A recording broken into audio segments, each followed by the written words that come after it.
Biryani drama की शुरुआत क्या जबरदस्त हुई थी, मतलब लग रहा था कि टोटल भौकाल, क्या जबरदस्त चीज है। लग रहा था कि चलो यार कुछ तो बहुत ही मजेदार चीज मिल गई है टाइम पास के लिए, देखते हैं इसको। एंटरटेनिंग है, इंटरेस्टिंग है, स्टार कास्ट भी बढ़िया है, एक्टिंग भी बढ़िया, डायरेक्शन भी बढ़िया। लेकिन मैं गलत थी मेरे बंधु, क्योंकि जिस दिन से निशा बीबी पहुंची थी मेहरान के गाँव, उसी दिन से ये ड्रामा बन गया था टट्टी, कम्प्लीटली टट्टी। हैटरनियन दूसरे मुल्क के ड्रामास को क्रिटिसाइज कर रही हो। तुमने अपने लैपटॉप धोने वाली गोपी बहू, मेकअप लगा के सोती हुई अनगिनत बहुएं नहीं देखी क्या? हाँ। नहीं भाई नहीं देखी, लेकिन जी मला माहित नाही ते सांगा, ये तो मेरे को पहले से पता है ना। तो इसका ये मतलब थोड़ी ना है कि मैं क्रिटिसिज्म से बाज आ जाऊंगी, क्योंकि मैं ऑडियंस के तौर पे अपना रिएक्शन तो दे ही सकती हूँ। हाँ जी, तो जो निशा का कैरेक्टर है यार बिरयानी ड्रामे के अंदर, उससे मुझे मिलता है हेडेक, बहुत ही जबरदस्त वाला। मतलब इस छुहाड़ी ने यार इस ड्रामे के अंदर अपनी लाइफ में उखाड़ा क्या है जिसका इतना ज्यादा गुरूर है। हाँ मुझे पता है किसी के लुक्स पे बात नहीं करनी चाहिए, पता नहीं कौन सी प्रकार की शेमिंग हो जाती है, लेकिन तुम ड्रामा इंडस्ट्री में हो, ठीक है, जहाँ पे हुस्न और टैलेंट दोनों ही मैटर करता है। तो हम अगर टैलेंट की बात कर सकते हैं तो तुम्हारे हुस्न की बात काहे को नहीं करेंगे जी। और अगर हुस्न की बात करने से इतनी ही ज्यादा तकलीफ है, तो फिर जो लड़कियां ड्रामों में काम करती हैं वो अपनी चोंच, आंखें, नाक और यहाँ का फैट बर्न करना, वहाँ का फैट बर्न करना, यहाँ पे सिलिकॉन डलवाना, वहाँ पे सिलिकॉन डलवाना काहे को करती है? बल्कि तुम कांड करो ते चंगा और हम बात करें तो गंदा। वैसे हम इसमें रमशा खान की बात नहीं कर रहे हैं, हम उसके द्वारा निभाए गए कैरेक्टर अर्थात रोल की बात कर रहे हैं, जो है निशा का, जो अपने आप में ही यार फुल ऑन साइको कैरेक्टर है। मतलब बंदी के अंदर ऐसा क्या है जिसकी वजह से उसको घमंड होना चाहिए, वो भी इतना ज्यादा। ओके पढ़ाई करती है, लेकिन पढ़ाई तो यूनिवर्सिटी में करती है, राइट? और यूनिवर्सिटी में ऐसी पता नहीं कितनी हजारों लड़कियां होंगी जो पढ़ाई करती हैं, और स्कॉलरशिप मिला था मैडम को, स्कॉलरशिप मिला है। तो क्या इस ब्रह्मांड की या फिर अपने मुल्क की ये एक लौती खातून है जिसको स्कॉलरशिप मिला है? नहीं ना। तो चलो दोनों क्वालिटीज तो ऐसी कोई नहीं है जिसके लिए दिमाग इंसान का हमेशा सातवें आसमान पे रहे। घर का काम कोनो नहीं आता है बीबी जी को।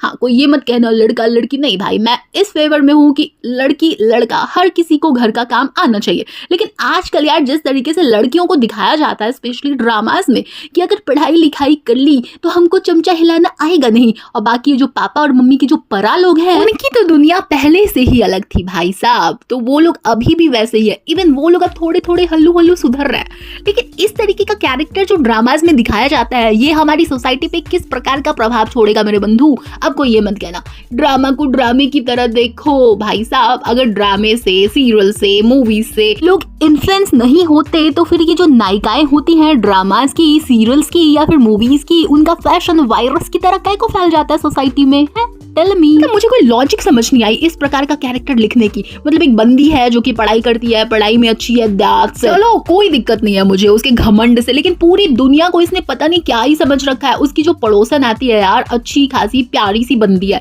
उसको ये बंदी ऐसे ट्रीट करती है निस्बा जैसे कि वो उसकी मेड हो, और किसी से तमीज से बात नहीं करती। नाना हुजूर जो है उनसे तो इसकी दोस्ती आ रही है, इसीलिए बदतमीजी को दोस्ती का लवादा उड़ा कर छिपा दिया जाता है। लेकिन तमीज इसके अंदर बिल्कुल भी नहीं है। इसके जो कजन है जिसके साथ अब इसकी शादी होने वाली है, उसके साथ इसका बिहेवियर चेक करना। ओ बिब्बी, ना तो तू हूर की परी है, ना ही तूने कुछ ऐसा उखाड़ा है जो कि तेरे से पहले दुनिया में किसी ने उखाड़ा ही नहीं था। तो तेरे अंदर इतना घमंड आता कहां से भाई? और वहीं दूसरी तरफ तुम नूर का कैरेक्टर देखो, जो कि मीर मेहरान की वाइफ है, कजन है उसकी, जिसके साथ वो इन्वॉल्व नहीं हो पा रहा है रोमांटिकली क्योंकि वो उसकी कजन है। अब उसका लॉजिक तो भाई हम किसी और वीडियो में डिस्कस कर लेंगे, लेकिन फिलहाल सारा का सारा मेरा फोकस रहने वाले निस्वा के ऊपर।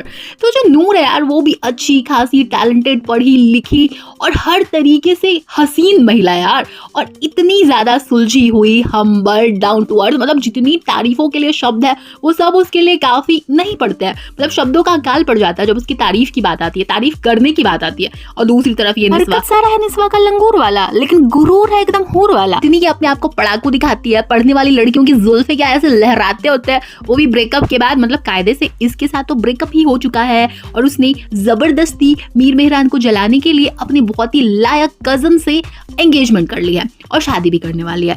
तो बहन जी आप मुझे ये बताएं, एक तो आप पढ़ाकू बनती हैं, आपको फैशन से कोई मतलब नहीं होता है, फिर आपका जो हेयर स्टाइल इन दिनों दिखाया जा रहा है इस ड्रामे के अंदर वो काई को दिखाया जा रहा है यार, इतना कोई शदीद वाला इरिटेटिंग हेयर स्टाइल है कि मैं क्या ही बोलूँ गाइस, क्या ही बोलूँ। या फिर दूसरा रीजन इसका ये भी हो सकता है मुझे ज़्यादा इरिटेटिंग लगने का, क्योंकि यार निशा जो है ना वो नाकाबिले बर्दाश्त है मेरे लिए, तो शायद उससे जुड़ी हुई हर चीज़ मेरे लिए नाकाबिले बर्दाश्त हो गई है।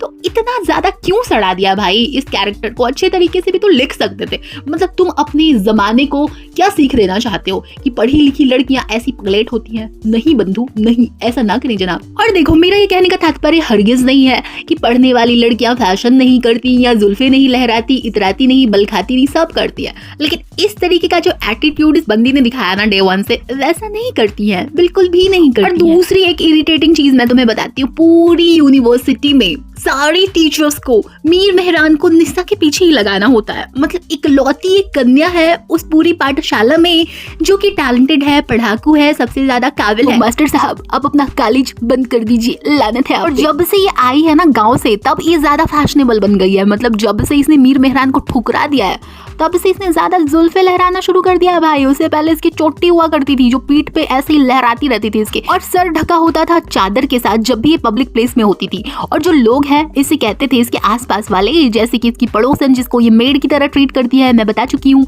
तो हमेशा कहती थी मुझे फैशन नहीं अच्छा लगता, मुझे नहीं अच्छा लगता। भाई तो अब कैसे अच्छा लगने लग गया? ब्रेकअप के बाद कौन सा क्रांतिकारी परिवर्तन हो गया तेरी जिंदगी में है? तुझे लटका के रखना है लौंडे को अपने पीछे और दिखाना है कि I am not interested at all. Baby के सारे ओल्ड फैशन वाले निशा बीबी के पीछे ना अब तक 2 ही जिंदा लड़के पगलाए होंगे। एक तो इसका कजन जो कि ऑब्वियसली बचपन से ही पगलाया हुआ है, क्योंकि इन दोनों की शादी की बात ना बचपन में ही चली थी। मतलब तय तमन्ना कुछ नहीं हुआ था, बस बात चली थी। तो जो इसकी कजन की ख्वाबों की शहजादी बननी थी वो यही बन गई, तो उसका दिल फिर कहीं और लगा ही नहीं। और दूसरा मीर मेहरान जिसकी जिंदगी में हमेशा से कन्याओं का अकाल रहा है। पहली कन्या जो उसकी दोस्त भी है, इसकी कजन भी है और इसकी बीबी भी है। और दूसरी कन्या नहीं, और टीचर भी है, मैं भूल गई थी। और दूसरी कन्या जिसके प्यार में वापस गिर गया है, उसको फर्क नहीं पड़ता कि वो कैसी है, जाहिल है, जंगली है, पगली है, बस लड़की है। और यार अब ज्यादा क्या ही एनर्जी वेस्ट करूं इस निस्वा के ऊपर। मेरी खोपड़ी क्या है ना सटक गई थी, तो मैंने सोचा तुम्हारे साथ भी अपनी सटकी हुई खोपड़ी की कुछ बातें शेयर कर लूं। तुम्हारा इस पगलचट्टी निस्वा के बारे में क्या ओपिनियन है मुझे कमेंट करके जरूर बताना। और अगर वीडियो को लाइक कर दोगे, शेयर कर दोगे और चैनल को भी सब्सक्राइब कर लोगे तो इस गरीब अनियन का भला हो जाएगा, तुम्हारी जेब से 1 रुपया नहीं जाएगा। हाँ, हमको मालूम है भीख मांगने का तरीका थोड़ा सा कैजुअल है, लेकिन जो है यही है, क्या कर सकते हैं। चलो जीत, अब अपनी बकैती पे विराम लगाती हूँ मैं और तुमसे मिलने किसी और वीडियो के साथ या पॉडकास्ट के साथ फिर से वापस आती हूँ मैं। बाय।